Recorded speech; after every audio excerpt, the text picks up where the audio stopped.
আবার আসিব ফিরে ধান সিঁড়ি তীরে তীরে এই বাংলায়।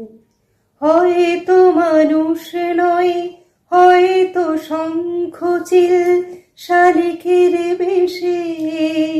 চোখ দুটো জড়িয়ে আসছে ধীরে, আর কয়েকটা মাত্র মুহূর্ত হয়তো, তারপর সাদা থান পরা বৃদ্ধ কুঞ্চিত শরীরটা আকাশ পথে পাড়ি দেবে।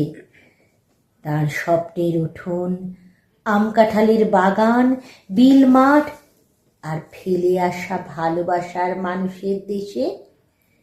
বন্ধ অক্ষি পল্লবের ভেতরেও মনেরও দুটো চোখ আছে। কাঁঠাল কাঠের পিঁড়িতে বসে ডালে ফোড়ন দিল ঠাকুমা। বড় বেবির থান, হোগলার জঙ্গল আর নীলচে সবুজ যুবকের সঙ্গে অনর্গল গল্প করছে সে। খিলখিল হাসিতে মিশে যাচ্ছে ধর্ম আর সীমান্ত রেখা। সেতু বন্ধন করছে বাংলা ভাষা। কোনোদিন মনিরুদ্দিনকে মনেই হয়নি দূরের কোনো মানুষ। যখন কোনো কথাই হতো না, তখন অবিচ্ছেদ্য সুর বাজত বুকের মাঝে। সরু চাকলি আহামরি বাংলা এদের লাড্ডু বানাই আবছা ভরে ওঠা। বাংলা কিশোর ভাইয়ের মাথায় ছোট্ট বোনের ফোঁটা। বাংলা বলার সমস্ত মুখ নাও গো সাথে নাও। বাংলা ভুলে কি করে বাংলা বুকের ভেতরে। 21শে ফেব্রুয়ারি আন্তর্জাতিক মাতৃভাষা দিবস হিসাবে ঘোষণা করেছে ইউনেস্কো। এই কথা কি ওই বৃদ্ধা জানি? অবশ্যই যে ঘটনা, যে আবেগের উৎস এই মহান 21শে ফেব্রুয়ারি, বদলে গেছে তার পরিপ্রেক্ষিত। 1952 সালের 21শে ফেব্রুয়ারি বাংলাকে অন্যতম রাষ্ট্রভাষা করার দাবিতে রক্ত ঝরিয়েছিল তৎকালীন পূর্ব পাকিস্তানের বা বাংলাদেশের ছাত্র সমাজ ও বুদ্ধিজীবী মানুষ। তাদের নিঃস্বার্থ বলিদানে বাংলা ভাষা রাষ্ট্রীয় মর্যাদা পায়। 21শে ফেব্রুয়ারি স্বীকৃত হয় শহীদ দিবসে এবং পরবর্তীতে আন্তর্জাতিক মাতৃভাষা দিবসে। সেই বাংলা ভাষা আজ ভারতবর্ষের দিকে দিকে বিপন্ন। পার্শ্ববর্তী দেশ নিজেদের অস্তিত্ব সংকটে। ভারত সরকার 2024 সালের 23 অক্টোবর আনুষ্ঠানিকভাবে বাংলা ভাষাকে ধ্রুপদী ভাষার মর্যাদা দান করেছে। চর্যাপদ থেকে শুরু করে আধুনিক বাংলা সাহিত্যের দীর্ঘ ও ধারাবাহিক ঐতিহ্য, হাজার বছরেরও পুরনো নিজস্ব সাহিত্যিক ধারার পরিপ্রেক্ষিতে মারাঠি, পালি, প্রাকৃত, অসমিয়ার সঙ্গে বাংলা ভাষার মুকুটে এই গুরুত্বপূর্ণ পালক সংযুক্ত হলো।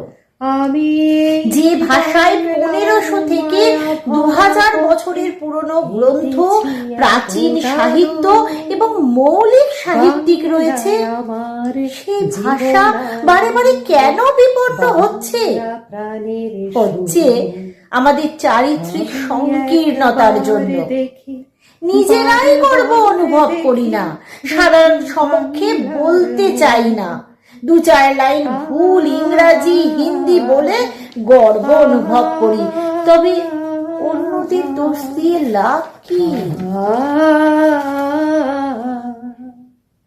ছেলের মাথায় হাত রেখে মা ঠোঁট বেঁকিয়ে বলে, নেভার মাইন্ড, বেঙ্গলিটা না শিখলেও চলে।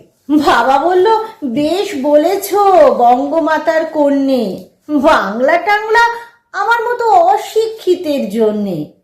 বিদ্যাসাগর, রবীন্দ্রনাথ নেহাত ছিলেন বোকা, না হলে কেউ শখ করে হয় বাংলা বইয়ের পোকা। মা বলল, চুপ করো তো, ওর ফলটা কিসে? স্কুলে কেন বেঙ্গলিটা পড়ায় না ইংলিশে?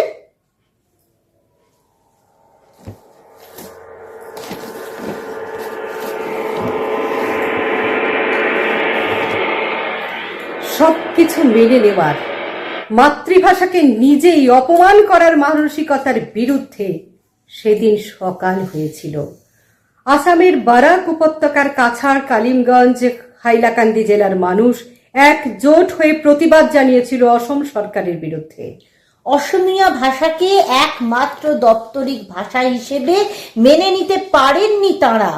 1960 সালে এই রায় বেরোনোর পরপরই একজোট হয়ে বরাক উপত্যকার বঙ্গ সাহিত্য ও সংস্কৃতি সম্মেলনের নেতৃত্বে প্রতিবাদ শুরু হয় বাংলা ভাষাকেও দপ্তরিক প্রতিষ্ঠা দিতে। এখানেও সেই নিরস্ত্র প্রতিবাদের উপর নেমে আসে আগুন। 1961 সালের সেই কলঙ্কিত দিন যখন অসম রাইফেলস মাদ্রাজ রেজিমেন্ট শিলচর স্টেশনের শান্ত পরিবেশ খান খান করে মেরে ফেলে 11 জন আন্দোলনকারীকে।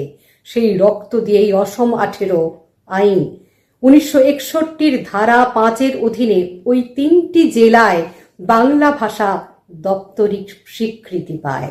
এত ইতিহাস, এত আন্দোলনের অলংকার যে ভাষার অঙ্গে, তাকে নিয়ে আমাদের গর্বিত পদক্ষেপ ছড়িয়ে পড়ুক দিকে দিকে।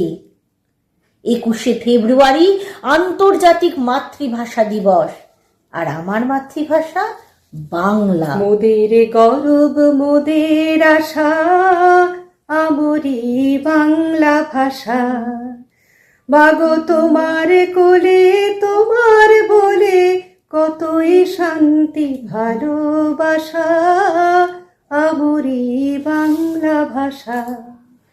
মর্যাদা পাক সবার মাতৃভাষা।